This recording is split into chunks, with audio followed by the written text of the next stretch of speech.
বন্ধুরা, এখন আমি হসপিটাল যাব।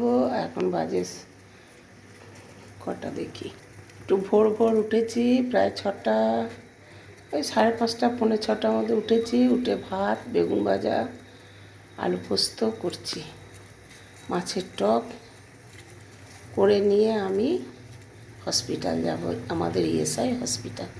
তাই আমি কড়াই তেল দিয়েছি আর দিয়ে দেবো 5 ফোড়ন, সামান্য 5 ফোড়ন।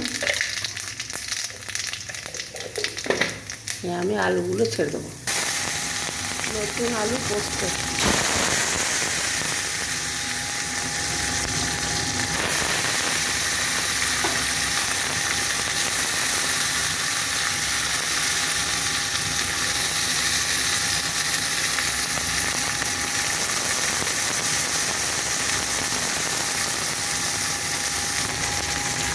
পরিমাণ মতো লবণ দিলাম,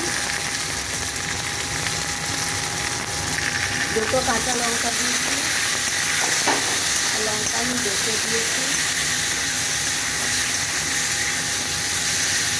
হালকা ভেজে নিচ্ছি। বন্ধুরা, খুব তাড়াহুড়োর মধ্যে না রান্না করে আমাকে 9টার মধ্যে হসপিটাল পৌঁছাতে হবে। ব্লাড দেওয়া আছে, রিপোর্ট নেব, ডাক্তার দেখাবো। প্রায় 500 লোক হয়ে যায়, অনেক লাইন ইএসআই হসপিটাল, আমাদের অনেক লাইন।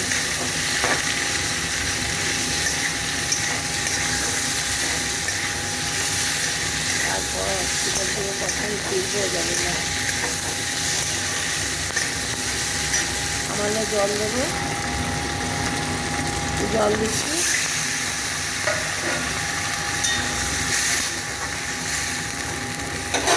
আমরা ঢাকা দিই, ঢাকা খুলে নিলাম।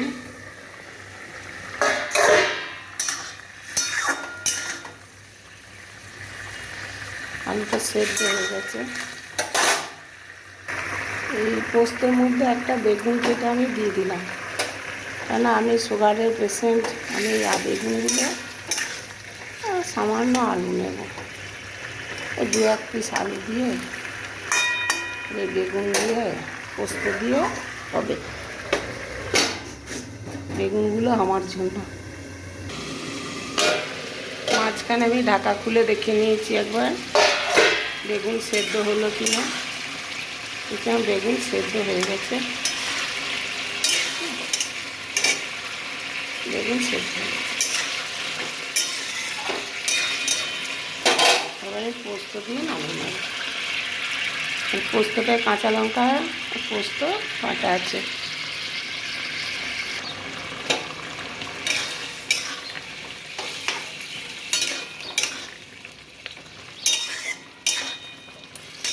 হ্যালো বন্ধুরা, আমার আলু আর বেগুন দিয়ে পোস্ত রেসিপি কেমন লাগলো কমেন্ট করে, লাইক শেয়ার কমেন্ট করবেন, শেয়ার করবেন বন্ধুরা।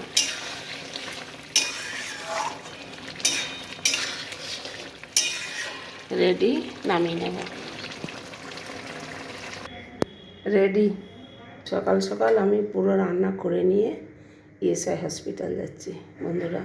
হয়েছে ভাত, বেগুন ভাজা, মাছের খাটা তেঁতুল দিয়ে, আর এখানে বেগুন আলু পোস্ত, আর তরকারিটা হচ্ছে কালকে রাতে আপনার ফুলকপি আলুর তরকারি। রেডি বন্ধুরা, বেশি বেশি করে লাইক শেয়ার করে পাশে থাকবেন, কমেন্ট করবেন। রেডি।